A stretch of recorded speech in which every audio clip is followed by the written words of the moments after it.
అఖిల్ నటించిన లెనిన్ సినిమా finally box office దగ్గర మొదటి 11 రోజులను అయితే కంప్లీట్ చేసుకోవడం జరిగింది. అలాగే బాలీవుడ్ మార్కెట్ నుంచి వచ్చిన ధమాల్ 4 సినిమా అజయ్ దేవగన్ ప్రధాన పాత్రలో నటించిన ఈ సినిమా కూడా బాక్స్ ఆఫీస్ దగ్గర 11 రోజులు కంప్లీట్ చేసుకోవడం జరిగింది. అలాగే విజయ్ తలపతి గారి చివరి సినిమా, ఆయన సీఎం అయిన తర్వాత రాబోతున్న మొదటి cinema Jannayak cinema advance booking రూపంలో దూసుకెళ్ళిపోవడం జరుగుతుంది. సో ఈ వీడియోలో ఈ 3 సినిమాలకు సంబంధించి బాక్స్ ఆఫీస్ కలెక్షన్స్తో పాటు అడ్వాన్స్ బుకింగ్ రిపోర్ట్ గురించి కూడా ఈ వీడియోలో మనం మాట్లాడుకుందాం. అందుకంటే ముందు నేను మీ గౌరవ welcome back to our channel unique updates. రెగ్యులర్గా ఇలాంటి ఇంట్రెస్టింగ్ వీడియోస్ కోసం అలాగే బాక్స్ ఆఫీస్ కలెక్షన్స్ కోసం మన యూనిక్ అప్డేట్ ఛానల్ సబ్స్క్రైబ్ చేసుకొని ఫాలో అవుతుండండి. కొత్త వాళ్ళైతే ఛానల్ సబ్స్క్రైబ్ చేసుకోండి, పాత వాళ్ళైతే వీడియోకి లైక్ కొట్టి వీడియోని కంటిన్యూ చేయండి. ఇక ముందుగా లేట్ చేయకుండా బాలీవుడ్ మార్కెట్ నుంచి ఇంద్రకుమార్ దర్శకత్వంలో అజయ్ దేవగన్ ప్రధాన పాత్రలో నటించిన సినిమా ధమాల్ 4 సినిమాకి మొదటి షో మొదటి ఆట నుంచి మంచి పాజిటివ్ టాక్ రావడం జరిగింది. అందుకే అద్భుతమైన కలెక్షన్స్ అయితే ఇప్పటివరకు ఈ సినిమాకి రావడం జరిగింది.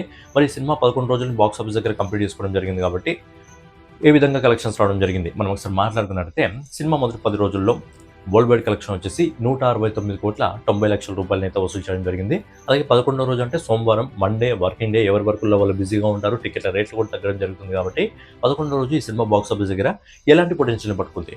నెట్ కలెక్షన్స్ రూపంలో ఈ సినిమా ఇండియాలో నిన్న 3,25,00,000 రూపాయలు సొంతం చేసుకోవడం జరిగింది. దీన్ని గ్రాస్ రూపంలో కన్వర్ట్ చేసినట్టయితే దాదాపుగా 3,83,00,000 రూపాయలని ఈ సినిమా నిన్నటి రోజున సొంతం చేసుకోవడం జరిగింది. అలాగే ఓవర్సీస్ మార్కెట్ నుంచి విదేశాల నుంచి దాదాపుగా 50,00,000 రూపాయలు వసూలు చేసి ఓవరాల్గా నిన్నటి రోజున ఈ cinema world wide box office దగ్గర 4,33,00,000 రూపాయలని అయితే సొంతం చేసుకొని ఫైనలీ ఇంద్రకుమార్ దర్శకత్వంలో అజయ్ దేవగన్ ప్రధాన పాత్రలో నటించిన Dhamaal 4 cinema world wide box office దగ్గర మొదటి 11 రోజుల్లో 174,20,00,000 రూపాయలని అయితే సొంతం చేసుకోవడం జరిగింది. సో అదిరిపోయి సాలిడ్ కలెక్షన్స్ ఇప్పటివరకు రావడం జరిగింది. మరి సినిమా ఇంకో 200 కోట్లలోకి అడుగు పెడుతుందా, మరి 200 కోట్లలోకి అడుగు పెట్టిన తర్వాత లాంగ్ రన్లో ఇంకా ఎంత దూరం వెళ్తుంది అనేది చూడాలి. ఇక నెక్స్ట్ వచ్చి మురళీకిషోర్ దర్శకత్వంలో అఖిల్ అకినేని ప్రధాన పాత్రలో నటించిన సినిమా లెనిన్. ఈ సినిమా కూడా మొదటి షో మొదటి ఆట నుంచి మంచి పాజిటివ్ రావడం జరిగింది. అందుకే అఖిల్ కెరియర్లో ఎక్కువ కలెక్షన్స్ అందుకున్న సినిమాగా ఈ సినిమా ముందుకు సాగుతుంది.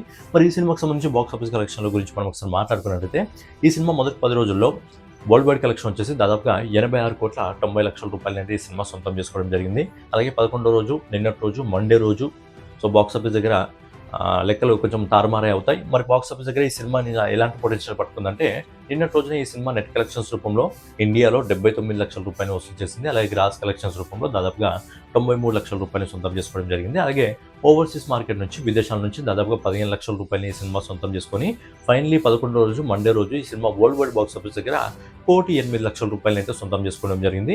సో ఫైనలీ మురళీకిషోర్ దర్శకత్వంలో అఖిల్ అకినేని ప్రధాన పాత్రలో నడిచిన లెనిన్ సినిమా మొదటి 11 రోజుల్లో వరల్డ్ వైడ్ బాక్స్ ఆఫీస్ దగ్గర 88,02,00,000 రూపాయలు అయితే సొంతం చేసుకోవడం జరిగింది. మరి ఈ సినిమా 100 కోట్ల క్లబ్లోకి అడుగు పెడుతుందా లేదా అనేది మీ ఒపీనియన్ని కామెంట్ రూపంలో తెలియజేయండి. ఇక ఫైనలీ హెచ్ వినోద్ దర్శకత్వంలో విజయ్ తలపతి గారి ప్రధాన పాత్రలో నటించిన సినిమా జననాయక్. ఆయన సీఎం అయిన తర్వాత వస్తున్న మొదటి సినిమా. సో ఈ సినిమా జనవరిలోనే రిలీజ్ కావాలి, జనవరి 9వ తారీఖున రిలీజ్ కావాలి. కాకపోతే సెన్సార్ ఇష్యూ వల్ల ఆ సినిమా అప్పుడు పోస్ట్ పోన్ అయింది. ఫైనల్లీ ఆయన సీఎం అయిన తర్వాత ఈ సినిమా రిలీజ్ అవుతుంది. అండ్ అప్పుడే ఈ సినిమాకి బుకింగ్స్ రూపంలో 60 నుంచి 80 కోట్ల మధ్యలో రావడం జరిగింది. సినిమా పోస్ట్ పోన్ అయిన తర్వాత బుకింగ్స్ అన్ని కూడా మళ్ళీ రిఫండ్ చేయడం జరిగింది. సో ఫైనల్లీ జూలై 23 తారీఖున ఈ సినిమా అయితే మన ముందుకైతే రాబోతుంది.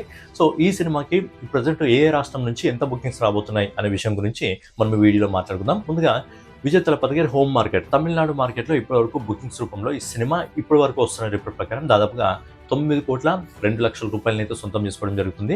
అలాగే ఆ తర్వాత కర్ణాటక మార్కెట్ నుంచి బుకింగ్స్ రూపంలో ఇప్పటివరకు వస్తున్న రిపోర్ట్ ప్రకారం 5,96,00,000 రూపాయలని సొంతం చేసుకోవడం జరుగుతుంది. నెక్స్ట్ వచ్చేసి కేరళ నుంచి బుకింగ్స్ రూపంలో ఇప్పటివరకు దాదాపుగా 3,01,00,000 రూపాయలని అయితే సొంతం చేసుకోవడం జరుగుతుంది. కాకపోతే కేరళ మార్కెట్ నుంచి కర్ణాటక మార్కెట్ నుంచి బుకింగ్స్ ఒక విధంగా వస్తాయి, తర్వాత కలెక్షన్స్ చూస్తే ఒక విధంగా ఉంటాయి. అది కొంచెం డిఫరెంట్గా బిహేవ్ చేస్తుంది ఈ రెండు స్టేట్లలో. కర్ణాటక నుంచి ఇప్పటివరకు అయితే 5,96,00,000 రూపాయలు రావడం జరిగింది బుకింగ్స్ రూపంలో. కేరళ నుంచి 3,01,00,000 రూపాయలు రావడం జరిగింది. బట్ రిలీజ్ అయిన తర్వాత డే 1 కొంచెం డిఫరెంట్గా బిహేవ్ చేస్తుంది. అది మనకు డే 1 బాక్స్ ఆఫీస్ కలెక్షన్స్ ఉంటాయి కదా, అప్పుడు తెలుస్తుంది. నెక్స్ట్ వచ్చి మన 2 తెలుగు రాష్ట్రాల నుంచి తెలంగాణ ఇంకా ఆంధ్రప్రదేశ్ నుంచి ఇప్పటివరకు వస్తున్న రిపోర్ట్ ప్రకారం 1,93,00,000 రూపాయలని ఈ సినిమా బుకింగ్స్ రూపంలో వసూలు చేయడం జరిగింది. ఇక ఫైనలీ మన ఇండియాలోని పెద్ద మార్కెట్ నార్త్ మార్కెట్ నుంచి ఇప్పటివరకు కేవలం 83,00,000 రూపాయలు మాత్రమే సొంతం చేసుకోవడం జరిగింది. ఓవరాల్గా ఈ సినిమా బుకింగ్స్ రూపంలో ఇప్పటివరకు ఇండియాలో దాదాపుగా 20,75,00,000 రూపాయలు సొంతం చేసుకోవడం జరిగింది. అలాగే ఓవర్సీస్ మార్కెట్ నుంచి దాదాపుగా ఇప్పటివరకు వస్తున్న రిపోర్ట్ ప్రకారం 18,93,00,000 రూపాయలు సొంతం చేసుకుని ఓవరాల్గా ఈ సినిమా బుకింగ్స్ రూపంలో ఇప్పటివరకు వరల్డ్ వైడ్ బుకింగ్ వచ్చేసి ఇండియన్ మార్కెట్ ఇంకా ఓవర్సీస్ మార్కెట్ మొత్తం కలిపి దాదాపుగా 39,68,00,000 రూపాయలు అయితే సొంతం చేసుకోవడం జరిగింది బుకింగ్స్ రూపంలోనే. సో సినిమా రిలీజ్ కావడానికి ఇంకా 24 గంటలకు పైగా సమయం ఉంది కాబట్టి బుకింగ్స్ రూపంలోనే నాకు తెలిసి ఈ సినిమా ఈజీగా 80 కోట్ల నుంచి 100 కోట్ల మధ్యలో వెళ్ళే అవకాశం ఉంటుంది. ఎందుకంటే ఇది విజయ్ తలపతి గారి చివరి సినిమా. ఆయన సీఎం అయిన తర్వాత రాబోతున్న మొదటి సినిమా. దాంతోపాటు ఇది భగవత్ కేసరి రీమేక్, కాకపోతే సెకండ్ హాఫ్లో కొన్ని రాజకీయ పరంగా కొన్ని మార్పులు చేర్పులు అయితే చేయడం జరిగింది. సో మంచి పాజిటివ్ టాకే వస్తుంది అని అనిపిస్తుంది సినిమాకు. ఫైనల్గా ఏంటంటే విజయ్ తలపతి గారి కెరియర్లో చివరి సినిమా, మరి ఎన్ని కోట్ల కలెక్షన్స్ అందుకుంటుంది, మరి మొదటి రోజు ఈ సినిమా 200 కోట్లకు పైగా వసూలు అందుకుంటుందా లేదా అనేది మీ ఒపీనియన్ ఖచ్చితంగా కామెంట్ రూపంలో తెలియజేయండి. ఓవరాల్గా ఇదనమాట లెనిన్ మూవీకి సంబంధించి, దమల్ 4 సినిమాకి సంబంధించి, జననాయకన్ మూవీకి సంబంధించి అడ్వాన్స్ బుకింగ్ ఇంకా box office collection video. So next వీడియోలో మళ్ళీ కలుసుకుందాం. సో డైలీ ఇలాంటి ఇంట్రెస్టింగ్ వీడియోస్ కోసం, అలాగే బాక్స్ ఆఫీస్ కలెక్షన్స్ కోసం మన యూనిక్ అప్డేట్ ఛానల్ సబ్స్క్రైబ్ చేసుకొని ఫాలో అవుతుండండి. మళ్ళీ కలుద్దాం. జై హింద్, జై భారత్, నమస్తే.